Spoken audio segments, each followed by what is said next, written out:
नमस्कार मेरे प्रिय साथियों, आप सभी का हायर एजुकेशन वॉर चैनल को बहुत-बहुत स्वागत है। प्रिय साथियों, आज का ये वीडियो बहुत महत्वपूर्ण है कई मायनों में। आज के आप इस वीडियो सेक्शन में देख पाएँगे सुप्रीम कोर्ट में बिहार के असिस्टेंट प्रोफेसर नियुक्ति प्रक्रिया में मामला कहाँ तक पहुँचा है और हायर एजुकेशन बोर्ड चैनल ने एक बहुत बड़ी मुहिम कल चलाई थी, उस मुहिम का क्या इम्पैक्ट हुआ है, उन सब पे चर्चा करेंगे। लेकिन आगे बढ़ने से पहले सबसे पहले बिहार के पूर्व उप मुख्यमंत्री जो कि माननीय सुशील कुमार मोदी जी थे, जो कि कैंसर से पीड़ित हैं कई महीनों से और उनका देहांत हो चुका है कल की रात्रि। इसके प्रति हायर एजुकेशन बोर्ड चैनल की भी एक गहरी संवेदना है। ईश्वर उन्हें उनकी आत्मा को शांति प्रदान करे। अच्छे व्यक्ति थे, बिहार के शासन में उनका अच्छा खासा योगदान रहा है। खैर क्या किया जा सकता है, यहाँ पर सबको एक दिन जाना है। चलिए हम फिलहाल बिहार की उच्च शिक्षा की ओर चलते हैं, क्या है लेटेस्ट अपडेट। तो जैसा कि मैंने बताया कि हायर एजुकेशन वर्ल्ड चैनल द्वारा कल एक मुहिम छेड़ी गई थी। उस मुहिम में आयोग को सैकड़ों मेल लोगों द्वारा मेल किया गया था। आपको मैंने पहले ही बताया था कि हायर एजुकेशन वर्ल्ड चैनल का एक व्हाट्सएप ग्रुप है, आप उससे चाहें तो डायरेक्ट जुड़ सकते हैं। ग्रुप में जुड़ने का आपको सबसे पहले ये फ़ायदा होगा कि अगर आपकी किसी प्रकार की निजी समस्या होगी तो उसको सॉर्ट आउट करने की कोशिश की जाएगी। दूसरी बात, अगर कुछ ऐसा लगेगा कि आपके लिए या फिर किसी विशेष विषय के लिए एक अभियान जैसा ही शुरू करने की ज़रूरत है, तो इस स्तर पे चीज़ों को वहाँ पर किया जाता है और हायर एजुकेशन बोर्ड चैनल द्वारा एक बहुत अच्छा अभियान कल चलाया गया था। एक्चुअल अभियान की ज़रूरत क्यों थी? अभियान की ज़रूरत इसलिए ज़्यादा थी क्योंकि ऑलरेडी 5 विषय पेंडिंग थे, psychology, Maithili, philosophy, environmental science, साहित्य। और इन 5 विषय के पेंडिंग होने के बाद आयोग के द्वारा 3 औपबंधिक सूची नए विषय की निकाल दी गई थी। किसका? बांग्ला का, मैथमेटिक्स का, उर्दू का, राइट? और इसके साथ ही ऐसी संभावना थी कि अन्य भी नए विषय की औपबंधिक सूची देखने को मिले। इसलिए अब यह बहुत ज़रूरी हो गया था कि आयोग को यह सचेत किया जाए कि आप नए-नए विषय बारी-बारी ढेर सारे विषय निकाल रहे हैं और कंप्लीट नहीं कर रहे हैं, तो यह तो और हडल पेचीदगी वाला मसला हो जाएगा। इसलिए फाइनली आयोग ने ये चीज़ें कहीं न कहीं सुन ली हैं और कल इतना ज़्यादा आप लोगों ने मेल किया, उसका इम्पैक्ट कहें या फिर पहले से भी संभावना थी, मैंने पूर्व के वीडियोज़ में भी कहा था कि ये संभावना है कि सोमवार को एक नोटिफ़िकेशन देखने को मिलेगा पुराने विषयों के संबंध में। लेकिन अगर मान लीजिए नहीं आया तो क्या? इसलिए आप लोगों द्वारा एक मुहिम छोटी-सी छेड़ी थी और मुहिम सफलतापूर्वक वो इम्प्लीमेंट हो गया है और बारी-बारी आने वाले समय में आपको साइकोलॉजी का भी देखने को मिलेगा, मैथिली की भी देखने को। हाँ, एक चीज़ और है, मैथिली रिलेटेड अपडेट ये है कि मैथिली शायद अभी भी हडल मैथिली विषय में रुका हुआ है। चूँकि माननीय न्यायालय के द्वारा जो कोर्ट केस किया गया था, उसमें बहुत सारे विषयवार भी माननीय न्यायालय की तरफ से रोक लगाए गए थे। तो एलपीए में जब यह मसला जाता है, मैटर जाता है, तो उसमें सरकार की तरफ से जितने भी केसेस थे, सबको क्लब किया गया। लेकिन ऐसी सूचना प्राप्त है कि शायद ये मैथिली विषय के केस को सरकार क्लब करना भूल गई है। इसलिए ऐसा कहा जा सकता है कि मैथिली विषय अभी भी शायद इसमें रोक बरकरार है, इसलिए शायद मैथिली विषय के अभ्यर्थियों को अभी थोड़ा और इंतज़ार करने को मिल सकता है। चलिए फिलहाल आने वाले समय में साइकोलॉजी और अन्य-अन्य जो विषय हैं, उनके भी साक्षात्कार के लिए तिथि निर्धारित होते आपको जल्द ही देखने को मिलेगी। फिलहाल फिलॉसफी के लिए यहाँ पर नोटिफ़िकेशन आ गया है और आगे बढ़ने से पहले ये कहना चाहूँगा कि पहली बात तो हायर एजुकेशन वर्ल्ड चैनल द्वारा जो मुहिम चली थी, उसमें आप सभी ने बहुत ज़्यादा बढ़-चढ़ के साथ दिया था। मेरी एक आवाज़ पर आप सबों ने इतनी यूनिटी दिखाई, यह मुझे देखकर बहुत अच्छा लगा। तहे दिल से आपका बहुत-बहुत शुक्रिया और अभी मैं आप सभी से निवेदन करता हूँ कि जो मुहिम मैंने शुरुआत की थी, वो मुहिम सफलतापूर्वक वो कहीं न कहीं इम्प्लीमेंट हो गया है, इसलिए अब आपको आयोग को मेल करने की ज़रूरत नहीं है। इसलिए आप जो भी अभ्यर्थी होंगे, अब उस मुहिम में आप अपने जो योगदान दिए उसके लिए तो पहली बात धन्यवाद, लेकिन अब आगे से आयोग को परेशान करने की ज़रूरत नहीं है। इसलिए आइंदा आप सभी अब आयोग को मेल ना करें, ओके? आयोग को मेल जो आप जिस मुहिम के तहत कर रहे थे, उस मुहिम के तहत मेल ना करें। ओके, अब चलिए आगे बढ़ते हैं। हमने जैसा कि कहा कि फ़िलॉसफ़ी विषय की कल इंटरव्यू की लिस्ट जारी हो गई है। बहुत सारे लोगों को ऐसा लग सकता है कि इसमें औपबंधिक सूची नहीं आई। आप अवगत हैं कि साइकोलॉजी विषय की, फ़िलॉसफ़ी की, मैथिली की, एनवायरमेंटल साइंस की, साहित्य की, इन सब विषयों की औपबंधिक सूची ऑलरेडी आ चुकी है। इसलिए इसमें औपबंधिक सूची जैसी कोई बात ही नहीं उत्पन्न होती है। इसमें सीधे साक्षात्कार होना था और वैसे आप अवगत हैं कि इन विषयों में जो विशेषकर 3 विषय थे, मैथिली थे, फिलॉसफी थे, साइकोलॉजी थे, इन 3 विषयों में साक्षात्कार ऑलरेडी कंडक्ट हो चुका था, लेकिन सीटें रिवाइज़ होने की वजह से भिन्न-भिन्न कैटेगरी में सीटें बढ़ी थीं, इस वजह से दोबारा से इंटरव्यू कंडक्ट करना पड़ा है। लेकिन आप सभी इंटरव्यू के लिए तो जा रहे हैं, जैसा कि 91 फ्रेश अभ्यर्थियों को इंटरव्यू के लिए बुलाया गया है। इंटरव्यू की तिथि 24/5/2024 आप देख पा रहे हैं 24 मई को है। 24 मई को एक ही दिन में सभी लोगों के इंटरव्यू साक्षात्कार संपन्न कर दिए जा रहे हैं। 2 पाली में शायद साक्षात्कार है। तो ये है टोटल घटनाक्रम। यहाँ पर जिन-जिन अभ्यर्थियों की यूआईडी नंबर दी गई है, उन सभी अभ्यर्थियों को इंटरव्यू कॉल लेटर उनके मेल पर आ जाएगा और साथ ही साथ उनको हार्ड कॉपी के माध्यम से बाय पोस्ट उनको भेजा जाएगा। ओके, एक चीज़ आप यहाँ पे देखें, स्वतंत्रता सेनानी जो 1-2 यहाँ पे आप देख पा रहे हैं फ्रीडम फाइटर। पिछली जो औपबंधिक सूची निकली थी या इंटरव्यू लिस्ट निकला था, उसमें फ्रीडम फाइटर कैटेगरी कहीं न कहीं ज़िक्र नहीं था। अभी आप देख पा रहे हैं फ्रीडम फाइटर कैटेगरी यहाँ पर ज़िक्र है। तो ये आयोग के द्वारा इसमें नए चीज़ों को ऐड किया गया है। देखिए यहाँ पे नीचे भी स्पष्ट रूप से यहाँ फ्रीडम फाइटर के संबंध में कुछ लिखा गया है। यहाँ पे आप देख सकते हैं, खैर चलिए इसे आप पढ़ते रहिएगा नीचे, जो मुख्य-मुख्य चीज़ें हैं, वो चीज़ें मैं आपको स्पष्ट रूप से दिखा देना चाहता हूँ।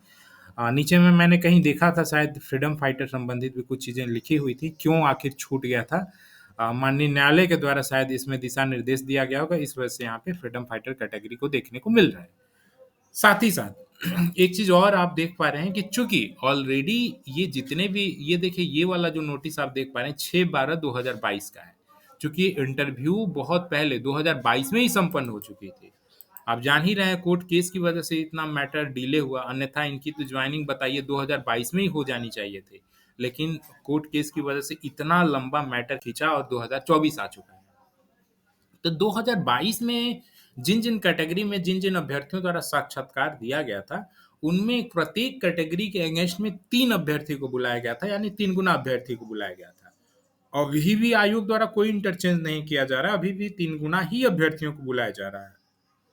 कई यूट्यूब चैनल और कई लोगों द्वारा मुझे ऐसा बताया गया कि सर क्या 5 गुना लोगों को बुलाया जा रहा है क्या? तो देखिए ऐसी बात नहीं है, 5 गुना नहीं 3 गुना ही अभी भी बुलाया जा रहा है।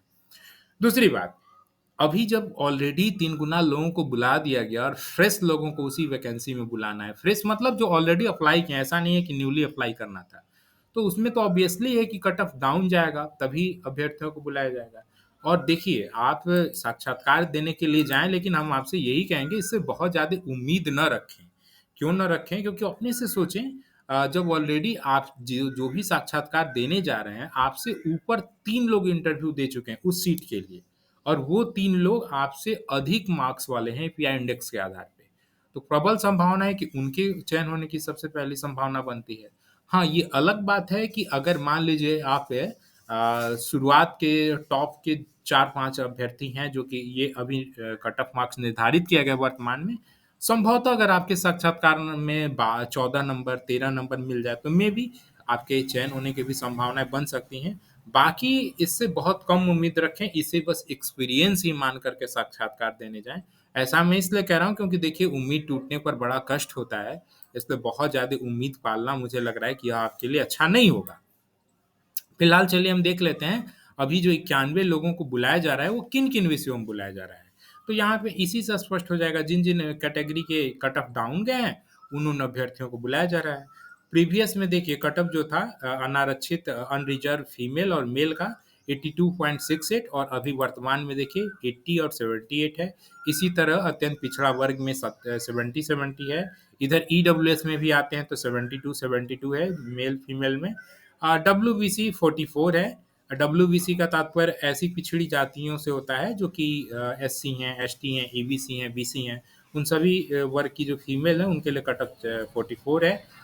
विजुअली इम्पेयर्ड का देखिए 33 है और फ्रीडम फाइटर 39 ये है कट ऑफ। तो कुल मिलाकर जो अभ्यर्थियों को बुलाया गया है, इन्हीं विभिन्न कैटेगरी से बुलाया गया है। किस कैटेगरी से नहीं बुलाया गया है, किस कैटेगरी में चेंजेस नहीं हुए थे, किस कैटेगरी में सीटें नहीं बढ़ी थी, तो वो थी SC female, SC, ST, EBC, EBC female. इन विषयों में सीटें नहीं बढ़ी थी।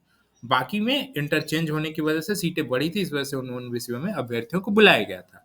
तो ये है टोटल राम कहानी। और आगे की बात ये है कि आने वाले समय में बहुत जल्द अब साइकोलॉजी भी देखने को मिलेगा आपको।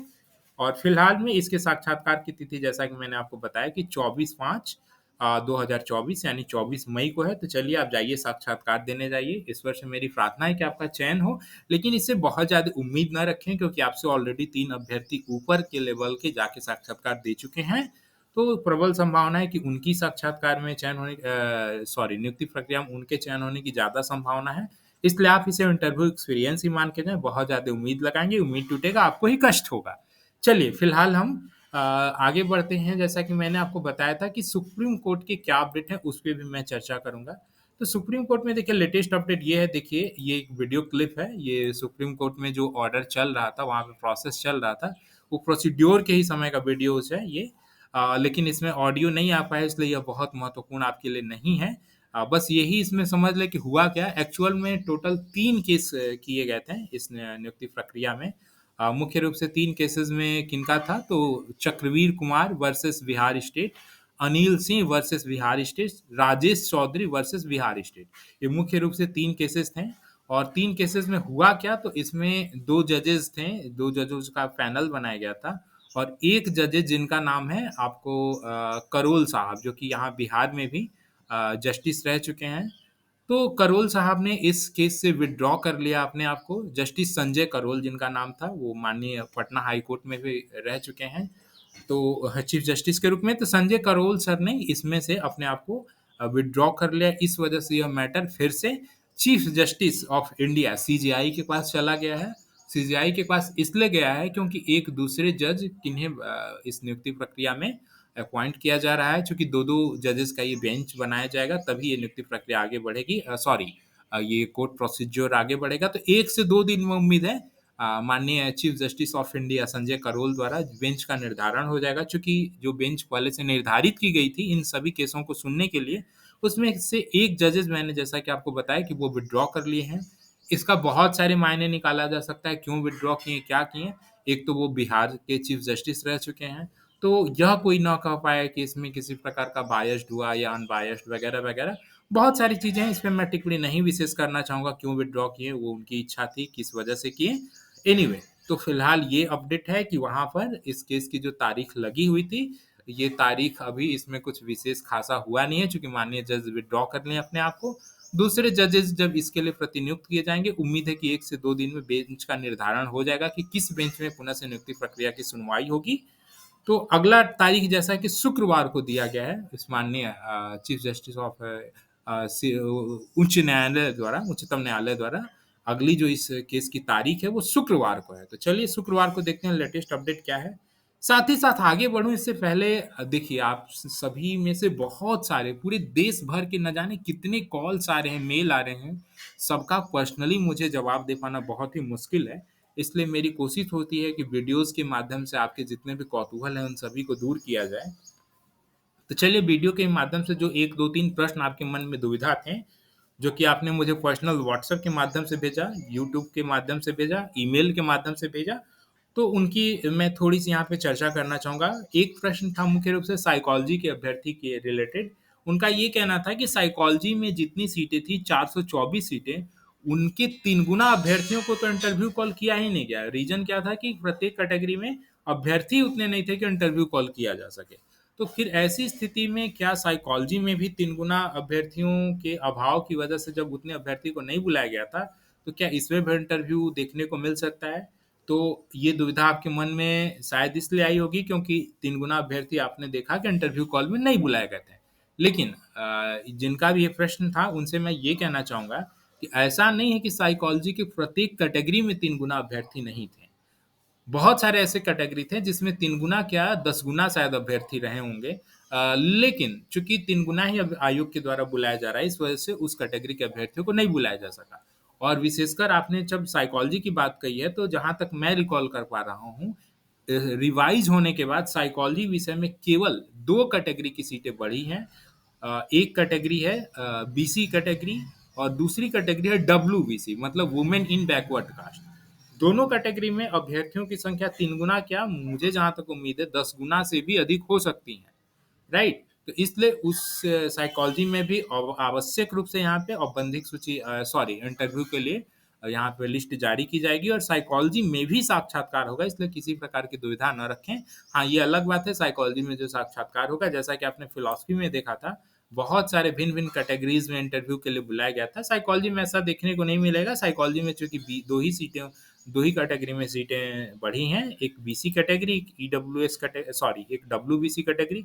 येस, वहाँ पे भी वीआई विजुअली इम्पेयर्ड में सीटें बढ़ी हैं। तो एक कैटेगरी और है विजुअली इम्पेयर्ड, जो दृष्टि दिव्यांग है, वहाँ पे भी इंटरव्यू आपको देखने को मिलेगा। वहाँ पे भी कट ऑफ और डाउन जा सकता है। तो ये स्थिति रही।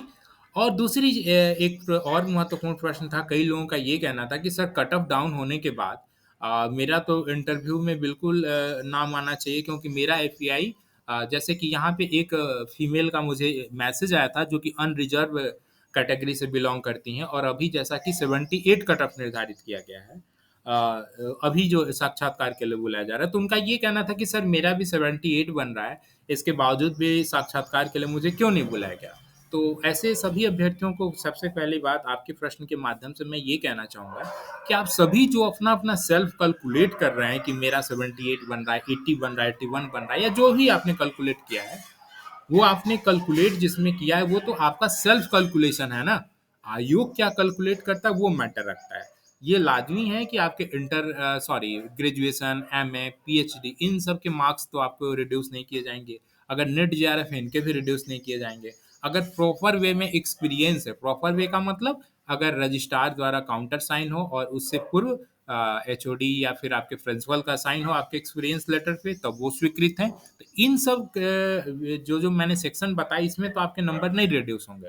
लेकिन रिसर्च पेपर एक ऐसा क्षेत्र है जिसमें नंबर रिड्यूस किए जा रहे हैं, नंबर काटे जा रहे हैं। कई वजह है उसके लिए। अगर इनकम्प्लीट आर्टिकल आपने जैसे कि वहाँ पे अगर आपने अपलोड करते समय अगर प्रॉपर वे में अपलोड नहीं किया है, तो इनकम्प्लीट आर्टिकल के आधार पे आपके पेपर काटे जा रहे हैं। इसके पूर्व भी मैंने वीडियो ऑलरेडी बना रखा है कि रिसर्च पेपर में किन-किन आधार पर नंबर काटे जा रहे हैं। आप उस वीडियो को भी देख सकते हैं।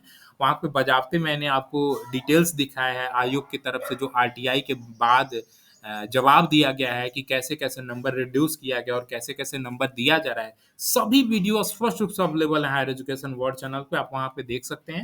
नहीं तो आप हायर एजुकेशन वर्ल्ड चैनल के व्हाट्सएप ग्रुप लिंक के माध्यम से आप व्हाट्सएप ग्रुप में भी जुड़ जाएँ। समय-समय पे मैं पुराने वीडियो जब भी ज़रूरत होती है, मुझे लगता है, तो उस ग्रुप में डालते रहता हूँ उस लिंक को। तो उसके माध्यम से भी आप देख सकते हैं। इस व्हाट्सएप ग्रुप का लिंक जो है आपको डिस्क्रिप्शन में और कमेंट सेक्शन में मिल जाएगा। वहाँ से आप सीधे आप मुझसे जुड़ पाएँगे व्हाट्सएप ग्रुप से हायर एजुकेशन वर्ल्ड चैनल के।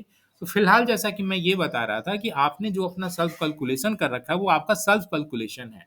वास्तव में वही एग्ज़िस्ट करेगा इसकी कोई गारंटी नहीं है। ऐसा संभव है कि रिसर्च पेपर में 1-2 नंबर काट लिए जाएँ, 2 नंबर काट लिए जाएँ, किसी एक रिसर्च पेपर में, किसी 2 रिसर्च पेपर में।